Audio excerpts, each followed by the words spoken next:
Oh no's, hellos, and welcome back to another videos. And today we'll be taking a look at the Tempest set. Yes, it is finally time to look at Tempest 2000. That game's awesome. Go check it out for yourselves.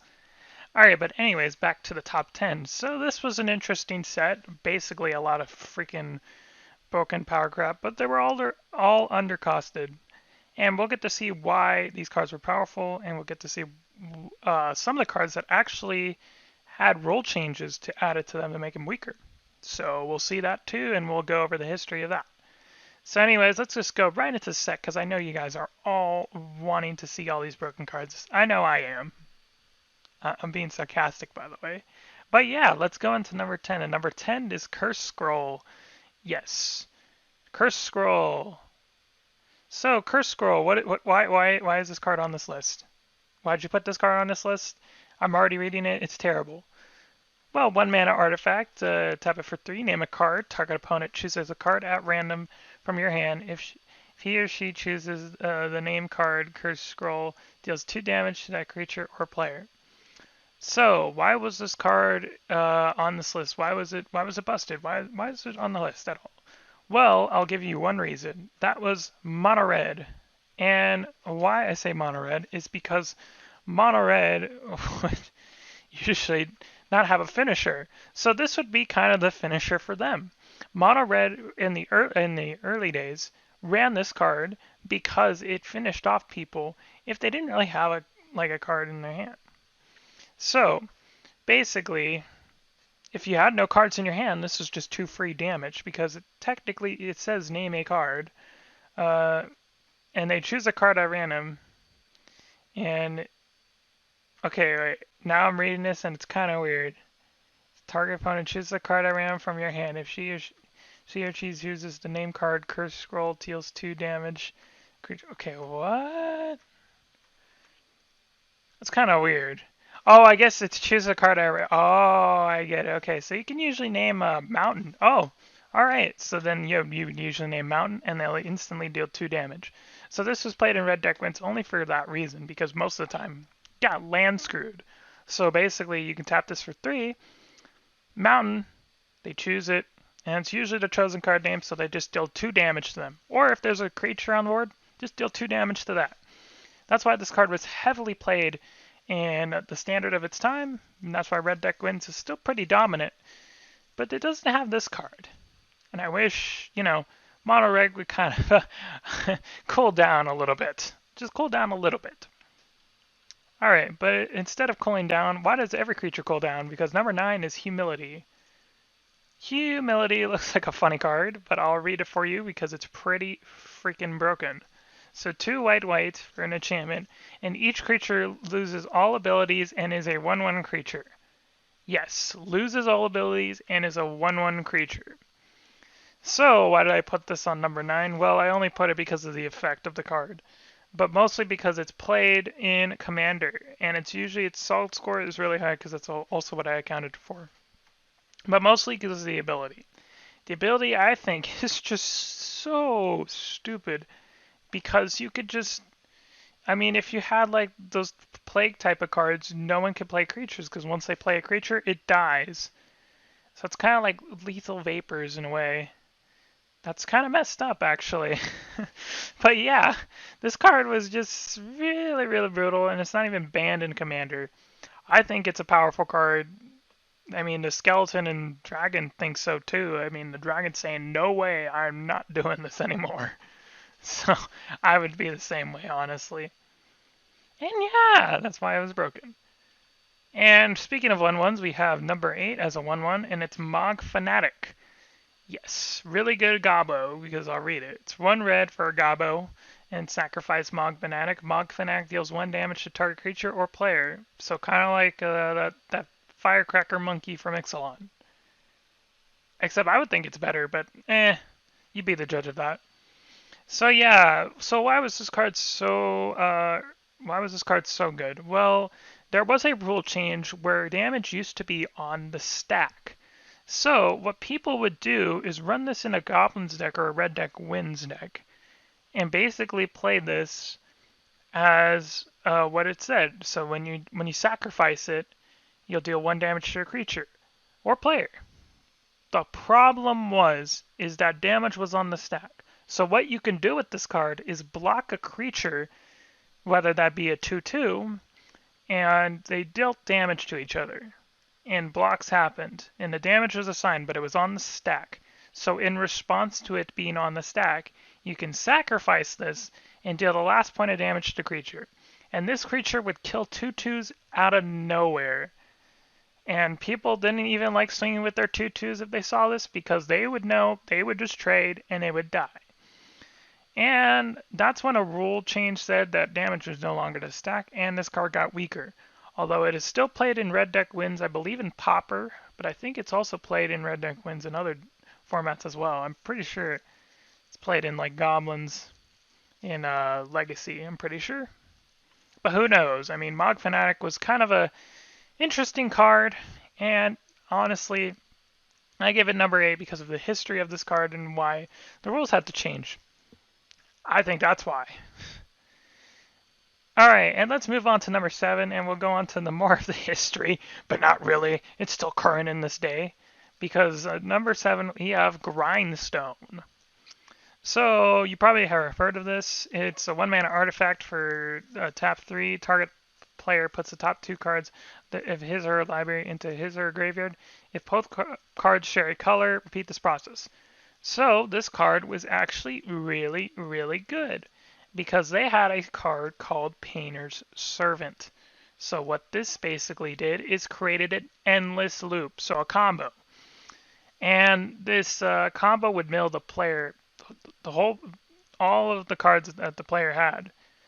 They would just get milled out, and they would lose the game next turn, because if you draw and you have 0 in your library, you basically lost the game. And this actually still sees play in Vintage. As a matter of fact, I just checked on MTG Goldfish. It's still played in Vintage or Legacy, I don't know. So yeah, this card is still very popular, and I gave it the number 7 because it's in a broken deck. And I guess the effect is also kind of broken, because if you're playing like a multicolored deck, oh my gosh, it's going to happen so many times. So yeah, the Grindstone combo is really nasty because of that reason, and it's still played to this day. And it even got its own masters, or whatever you call it, antiquities, or whatever you want to call that thing. And yeah, I would hate to get hit by this thing, because that dude is definitely suffering. Because why the heck would I want my head grind up against a wheel that's stone? Ouch, that hurts. I don't even know who that guy is, but it's, I mean, the flavor text kind of says it all. Memory is a burden, and that wears at the soul, at the weathers wear at stone. Okay, Krovax. If that is your real name, it probably is. And yeah, it's broken. It's broken as hell. Alright, let's move on to number 6 before I get weird. Number 6, we have Altered Dementia. And it's a 2-cost artifact. You probably heard of this as well. Ah, and look, it's about milling, isn't it? Sacrifice a creature. Target player puts a number of cards equal to sacrifice creature power from the top. So basically mill the creature's power. Because that's how the cool kids are saying it these days. So yeah, this was played in Hogak decks, if you guys didn't remember. That deck had to get banned because Hogak was so broken. But this still sees play today in Vengevine decks in Modern. They would sideboard this in, and they would combine it with that zombie dude. Yeah, I forgot what that zombie dude's called. Gravecrawler, yeah, Gravecrawler. Just totally wreck face so they can cast it every turn. They would usually have a zombie. That deck runs some sacrifice outflicks, but Altered Dementia would help to get their Vengevines into the graveyard. And it's Modern legal because it got a reprint in Modern Horizons. So it sees play in Vengevine decks. Only Vengevine, though. Not Hogak, not Bridge from Below. Just a Vengevine. Very, very good card. Bridge from Below. Why did you have to get banned from Hogak's? Just Hogak's massacre. But yeah, let's move on to something more cooler, and we have a cool land here. Ooh, really cool. And it's Ancient Tomb. Spoopy. Alright, so this land, you add 2 colors mana to your mana pool. Ancient Demon deals 2 damage to you. Who cares? You add 2 mana. Wow. Okay, so this is played in Eldrazi decks in a Vintage. It's also played in some Eldrazi decks, I think, in Legacy. I'm not too sure, though. But yeah, this card is just broken because it adds mana way too quickly. Even at the cost of 2 life, that's still pretty good. That's like almost mana crypt levels of broken. I would honestly say this card is better than Mana Crypt too, because lands are pretty hard to get rid of. But you'll see later down the line that that's not sometimes the case. But most of the times, lands are hard to get rid of. Running this is basically like burning a Mana Crypt. It's just way too much mana way too quickly. It's just utterly busted. I don't even know why they printed this card, but they thought it was a good idea. Why not? And look at that spoopy artwork. I love the artwork, honestly, though. The artwork looks pretty cool. Not gonna lie. I only love it for the artwork. And let's move on to number 4, which people hate this, people love it. I know Desolator doesn't like it, but yeah, it's Reanimate. So basically, let's just give you the short-term version of it. You basically get to reanimate a creature from your graveyard. You guys can read the card yourselves. Basically, it says what's on the card. So yeah, Reanimate. Guess what? This deck is is being played in. Reanimate decks, named after the card. So there's Reanimate decks in a bunch of formats, like Vintage, Legacy, Pauper, I think. Anywhere you can find a Reanimate deck. And people would love to reanimate Gristlebrand or Elish Norn, either one, but mostly Gristlebrand. So yeah, this still sees playing Vintage Reanimator decks to reanimate the demon. And it didn't even matter if you lost that life, you reanimated a 7/7 with lifelink. Now tell me, is that broken or what? And you can pay 7 to draw 7 cards, because we all know how good that really is. It's really good. It's just busted good.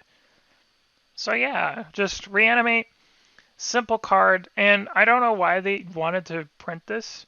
They already kind of learned their lesson from Animate Dead. I don't know why they printed Reanimate for 1 less mana. I just don't understand that. I really don't. I don't understand that. I could pay that life. I get a freaking huge ass creature. Heck, it can even be, well, it can't be an Eldrazi they shuffle in, but yeah. You get the point. You can summon in any big ass monster from the field. It's just crazy. And it says from a graveyard. From any graveyard. Holy crap, that's broken. Alright, let's move on. And at number 3, we have Living Death, and this is kind of the same thing for any other decks. And actually, I did not want to actually put this on the list because I always thought it was just too overcosted with this counterpart of Living End, which is, I think, miles better. But let's read the card, shall we? Set aside all creature cards in all graveyards and put each creature that is in play into their owner's graveyard. Then put each creature card set aside in this way into play. So in exile. So all your cards that were in your graveyard are on the battlefield, and all your creatures that were on the battlefield are in your graveyard. Basically switch it up. So yeah, this I only put this on the list because it sees a lot of play in EDH. But I also put this on the list because this gave an inspiration to make Living End. And I gave this the number 3 spot because of the power of the inspiration to reprint something like this. I mean, come on. Living End decks just rule Modern every time they get an advantage card. They're not doing good right now. They're okay, but they're not the best.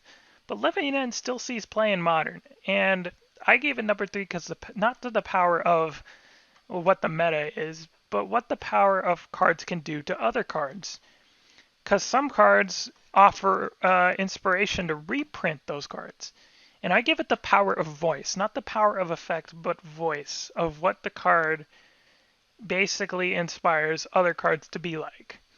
Wizard said, let's reprint something more busted than Living Death. And they did. It's Living End. Living End, people. So thank you, Living Death, for inspiring broken degeneracy. We love you a lot. And yeah, let's move on to number 2, because then the rest of these cards are just going to be boring to talk about. And number 2, we have Wasteland. Oh, yes.